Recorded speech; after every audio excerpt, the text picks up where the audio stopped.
Hello friends, আমি প্রীতি। So আজকে আমরা নতুন মিনি ব্লগ নিয়ে চলে এসেছি। তো আজকে গেছিলাম আমি আমার বৌমার স্বাদে। তো চলো যাওয়া যাক বৌমাটা কী করে হচ্ছে, তো সেটার ব্লগের লাস্টে বলছি। তো এখানে দেখো আমি আমার মা দুজনে বেরিয়ে পড়েছি, আর আজকে আমি পরেছি শাড়ি। তো এই বয়সে শাশুড়ি হয়ে গেছি, বুঝতে পারছো ব্যাপারটা কি।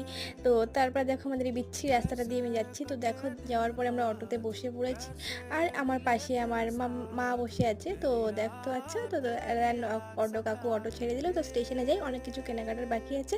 তো বৌমার জন্য সোনার দোকানে চলে এসেছি। একটার উপর বালা, শাখা, সিঁদুর, আলতা, মিষ্টি, নাইটি এসব কিনেছিলাম। তো স্টেশনে এসে ট্রেন ধরলাম। ট্রেন ধরার পরে তো এখানে দেখো আমরা চলে এসেছি। তো দেখতে পাচ্ছি এখানে সবাই খেতে বসে পড়েছে। তো দেন কিছুক্ষণ বাদে আমরাও খেতে বসে পড়েছিলাম। তো এখানে দেখো খাওয়া দাওয়া চলছে। তো খাওয়া দাওয়ার পরে এটা অ্যাকচুয়ালি আমার মাসির মেয়ে, দেন তার ছেলে আমার বয়সী। তো তো তার বউ তো আমার বৌমা হয়, সেই হিসেবে তো অটোতে বসে পড়েছে। এবার বাড়ির দিকে যাবো। তো ব্লগটা কেমন লাগে জানিও। টাটা।